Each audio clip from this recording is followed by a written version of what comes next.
안녕하십니까, 김성봉입니다. 이번 만남에서는 우리들이 생활하면서 필수적으로 알아두어야 할 필요가 있는 생활법률 용어 중 민법에 규정되어 있는 대차 사명제라고 불릴 수 있는 세 가지 종류의 대차에 관하여 정리하도록 하겠습니다. 우리는 말이죠, 살아가면서 남에게 빌려주기도 하고 빌리기도 합니다. 달리 표현하자면 꾸어주기도 하고 꾸기도 합니다. 따라서 대차라는 용어는요, 우리가 필수적으로 알아둘 필요가 있는 용어라고 말씀드릴 수 있는 것입니다. 예를 들어 보도록 하겠습니다. 우리들은 살아가면서 10만 원 꾸어주기도 하고 꾸기도 할 것이고요, 인접식당끼리 밥 3공기 꾸어주기도 하고 꾸기도 할 수 있을 것이며, 친구 사이에 자전거를 빌려주기도 하고 빌리기도 할 것이며, 또한 전세금이나 월세금을 주기로 하고 부동산을 빌려주기도 하고 빌리기도 할 것입니다. 이 모든 행위들이 대차에 해당하는 것입니다. 이러한 세 가지 종류의 대차는요, 엄격하게 구분하여 사용하여야 하는데요, 그 차이점은 대차 앞에 붙어있는 그 표현들 때문입니다. 소비, 사용, 그리고 임이라는 것 말입니다. 핵심 내용 위주로 간략하게 정리하도록 하겠습니다. 물론 다음 화면 이후에서 보다 더 자세하게 설명드릴 테니까 걱정할 이유는 없을 것 같습니다. 소비라는 것은 말이죠, 사라질 소, 쓸 비로 구성되어 있는 것입니다. 써서 사라져버리고 없는 것입니다. 써서 사라져버리고 없는 것입니다. 그렇다면 빌린 물건 그 자체는 써서 없어져 버렸으니까 그 자체를 반환할 수는 없는 것입니다. 따라서 소비 대차라는 것은 말이죠, 빌렸을 때와 같은 종류, 품질 및 수량으로 반환하는 것을 나타낸다는 거 바로 파악할 수 있을 것으로 믿습니다. 그리고 그 대상은 금전이 될 수도 있고요, 예를 들어보면 10만 원 같은 것 말입니다. 기타 대체물이 될 수도 있습니다. 밥 3공기 같은 것 말입니다. 그래서 소비대차는 크게 두 가지로 나누어집니다. 금전 소비대차와 비금전 소비대차로서 말입니다. 그 대표적인 예가 아래에 있는 첫 번째와 두 번째 예라고 할 수가 있을 것입니다. 보다 더 자세하게 설명드려 보도록 하겠습니다. 10만 원을 꾸어왔을 경우에 있어서 꾸어왔을 때 사용된 지폐 그 자체를 반환하는 것이 아니죠. 그렇다면 사용대차나 임대차에 해당될 수는 없는 것입니다. 꾸어왔을 때 사용된 그 지폐와 같은 종류의 지폐나 동전 혹은 수표 혹은 이체를 함으로써 결국 반환하는 것입니다. 그렇다면 이때 10만 원은 금전이기 때문에 바로 이 행위는 금전 소비 대차에 해당한다라고 할 수가 있을 것입니다. 그리고 인접 식당에서 밥 3공기를 구워와서 손님에게 드려서 손님께서 그것을 먹어 없앤 경우에 있어서는 빌려온 그 밥 3공기 그 자체를 반환할 수는 없는 것입니다. 따라서 이는 소비대차에 해당할 것인데 그 대상이 금전이 아니기 때문에 비금전 소비대차라고 할 수가 있을 것입니다. 이러한 소비대차는 차용이라고 불리기도 하는 것입니다. 차용이라는 것은요, 빌려 사용하는 것입니다. 그렇다면 돈을 빌릴 수도 있을 것이고 물건을 빌릴 수도 있을 것입니다. 그리고 그 돈이나 물건은 써서 없어져 버리는 것이니까 결국 갚을 때는 그와 같은 종류, 품질 및 수량으로 갚을 수밖에 없을 것입니다. 그리고 이 만남의 마지막에 가서 금전 소비 대차 계약서 그리고 차용증 작성법에 관하여 정리를 해드릴 테니까 걱정할 이유는 없을 것 같습니다. 적어도 생활하면서 이러한 거 작성하는 방법은 알아두어 나쁠 건 없을 것 같습니다. 여기까지 충분히 이해하셨을 것으로 믿고요. 화면 정리하고 이어가도록 하겠습니다. 사용대차라는 것은요, 그냥 사용만 하다가 반환하는 겁니다. 그렇다면 빌린 물건 그 자체를 반환해야 할 것이고요. 그냥 사용만 하다가 반환하는 것이기 때문에 따로 어떤 것으로 보상할 필요가 없을 겁니다. 따라서 무상으로 사용하는 겁니다. 쉽게 말씀드리자면 공짜로 사용하는 겁니다. 그럼 공짜로 사용하다가 빌린 물건 그 자체를 반환하는 것을 사용대차라 하면 될 텐데요. 예를 들어 친구에게서 자전거를 빌려왔을 때 따로 돈을 주지 않고 공짜로 그걸 사용하다가 바로 자전거 그 자체를 반환하는 것에 해당할 것이기 때문에 사용대차에 해당한다라고 할 수가 있을 것입니다. 그 다음 임대차에 사용된 임이라는 이것이 바로 삭시입니다. 이걸 한자로 차임이라 그럽니다. 임이라는 이게 삭시예요. 그렇다면 빌려 사용하고서 그 삭스를 지급하는 것을 임대차라고 한다는 거 바로 파악할 수 있을 것으로 믿습니다. 그렇다면 전세금이나 월세금이 삭 혹은 차임에 해당할 것이기 때문에 전세금이나 월세금을 주기로 하고 부동산을 빌려주고 빌리는 것을 임대차라고 한다는 거 정확하게 파악할 수 있을 것으로 믿습니다. 어때요? 법률 용어도 생각하기보다 훨씬 더 쉽게 이해할 수 있다는 거 파악할 수 있을 것으로 믿습니다. 자, 이러한 생활 법률 용어들에 관한 수많은 동영상 자료들이 김박사 부동산 TV 유튜브 채널에 탑재되어 있으니까 필요한 경우 활용하시기 바랍니다.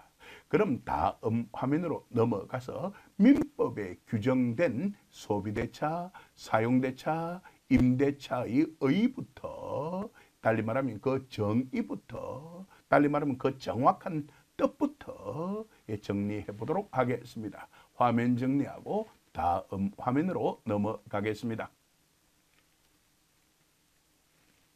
예고드렸던 대로 민법에 규정되어 있는 세 가지 종류의 대차, 그 가운데 있어서 그 각각의 의의에 초점을 맞추어 정리를 이어가도록 하겠습니다.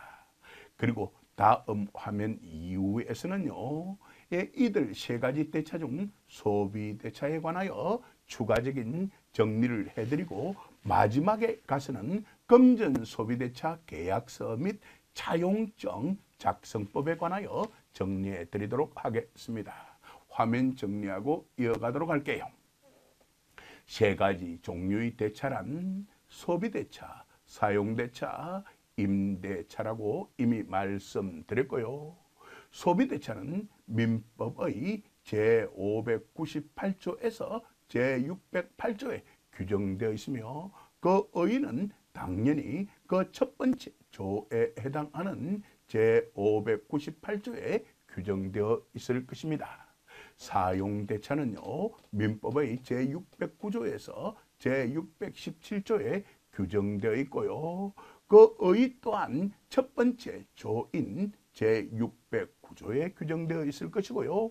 임대차는 민법의 제618조에서 제654조에 규정되어 있으며 그 의의 또한 그 첫 조에 해당하는 제618조에 규정되어 있을 것입니다. 어때요? 핵심적인 내용 파악하였을 것으로 믿습니다. 소비대차는 금전대차와 비금전 소비대차로 구분된다는 것 또한 이미 말씀드렸습니다. 자, 이쯤에 두고 제598조 소비대차의 의의 핵심 내용 위주로 간략하게 정리해 보도록 하겠습니다. 소비대차는 말이죠, 당사자 일방이 금전 이렇게 되겠죠. 기타 대체물 이렇게 연결되겠죠. 의 소유권을 상대방에게 이전할 것을 약정하고 상대방은 그와 같은 종류 품질 수량으로 앞에서 말씀드렸던 내용이죠. 반환할 것을 약정함으로써 그 효력이 생긴다라고 규정이 되어 있습니다. 사용대차는 민법 제609조에 그 의의가 규정되어 있습니다. 사용대차는 말이죠. 당사자 일방이 상대방에게 무상으로, 쉽게 말하면 공짜로 이 말이죠. 사용 수익하게 하기 위하여 목적물을 인도할 것을 약정하고 상대방은 그 목적물 그 자체를, 즉 이를 사용 수익한 후 그 물건을 반환할 것을 약정함으로써 그 효력이 생긴다라고 규정해 두고 있습니다. 그 다음 임대차의 의의는 민법 제618조에 규정되어 있는데요. 임대차는 말이죠. 당사자 일방이 상대방에게 목적물을 사용 수익하게 할 것을 약정하고 상대방이 이에 대하여 차임이라는 것은 물건을 빌려 쓰고 치르는 값에 해당된다는 거 잘 알고 계실 것으로 믿습니다. 달리 표현하자면 삭시입니다. 삭을 임이라고 하니까 말입니다. 여기까지도 핵심적인 내용 파가 있을 것으로 믿습니다.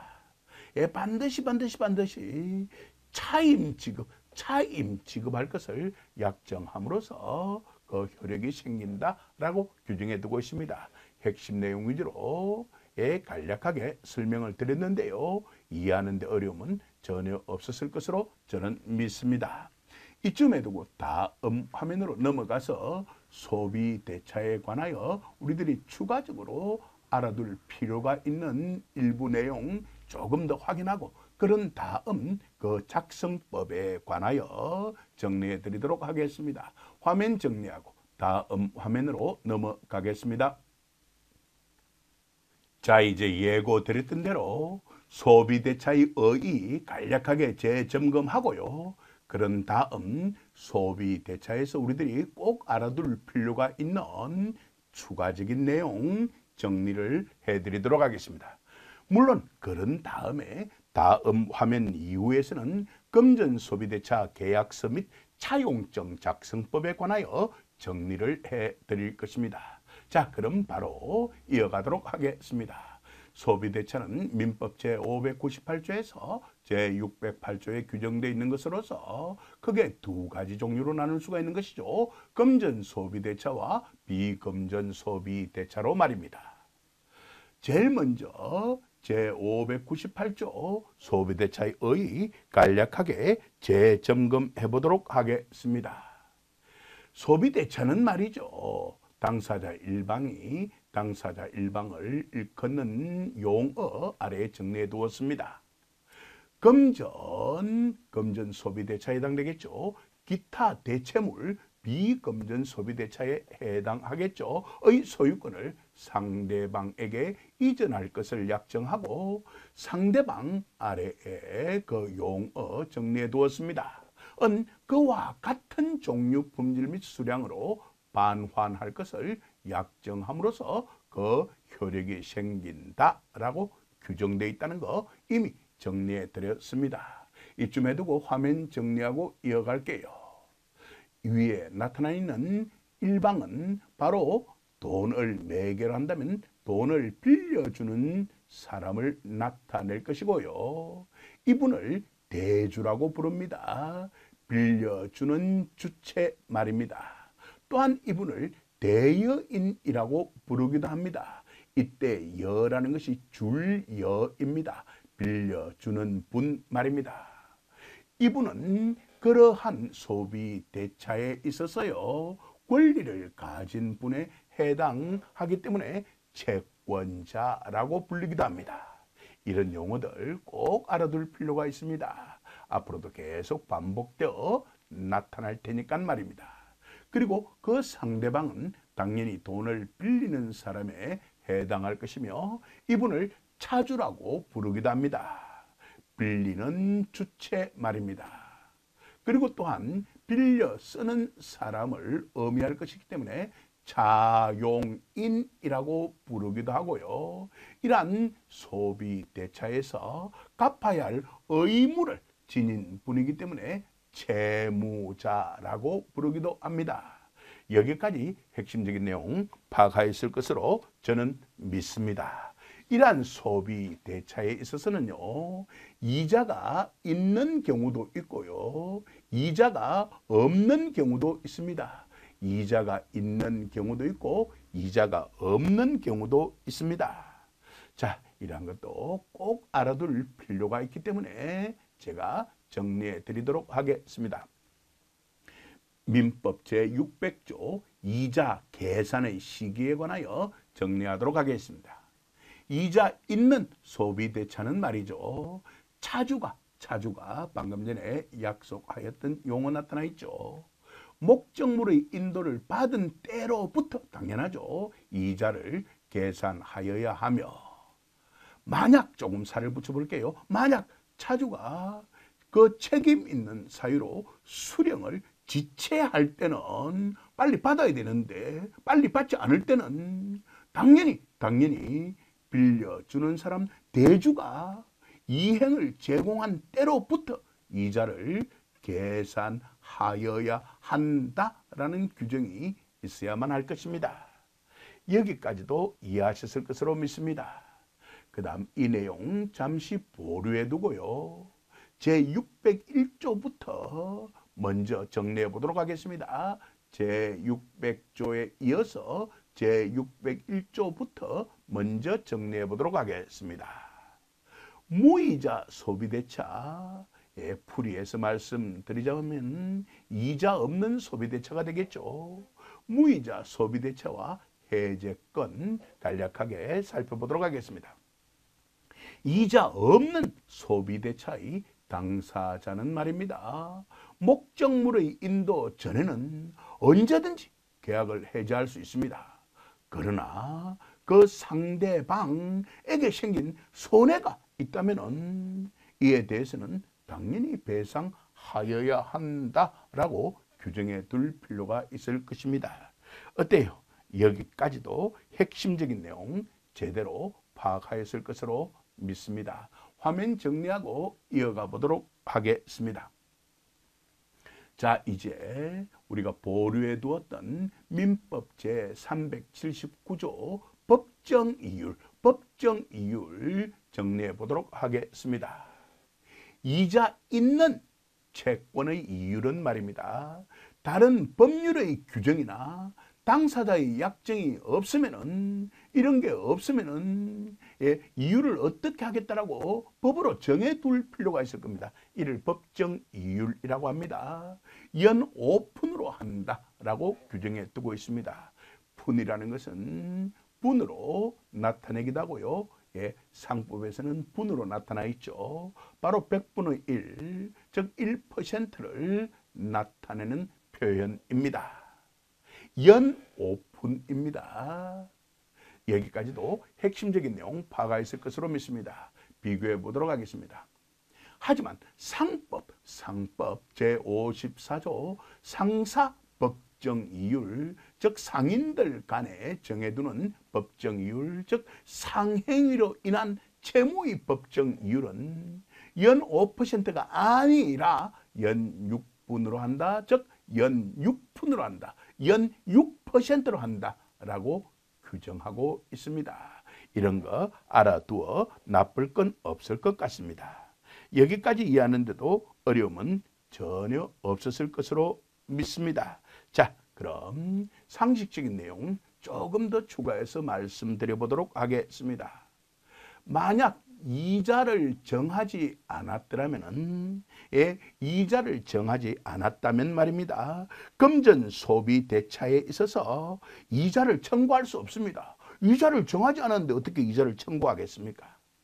그렇지만 상인 간의 금전 소비 대차에 있어서는, 즉 상법에 규정된 그러한 금전 소비 대차에 있어서는 말이죠, 별도의 특약이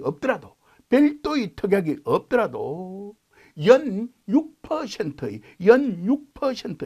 법정 이자를 청구할 수가 있습니다. 상인 간의 거래에 한해서 말입니다. 이런 거 알아도 나쁠 건 없을 것 같습니다.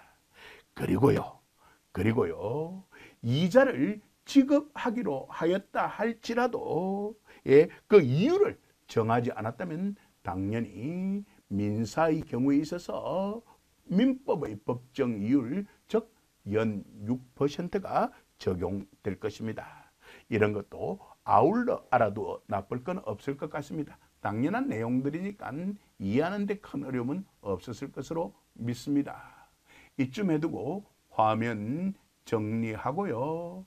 다음 화면으로 넘어가서 금전소비대차 계약서 및 차용증 작성법에 관하여 정리해 드리도록 하겠습니다. 일단 사전에 일부 내용 정리하고 난 다음에 그 계약서 및 정서 정리하는 거 해드리도록 하겠습니다. 화면 정리하고 다음 화면으로 넘어가겠습니다. 예고 드렸던 대로 이 내용 간략하게 정리하고 난 다음에 서울중앙지방법원 소통 찾아가는 법률 강의 생활 속의 계약서를 참조하여서 작성한 금전소비대차 계약서 및 차용증 작성법 정리해 드리도록 하겠습니다. 이 내용 확인해 보도록 하겠습니다.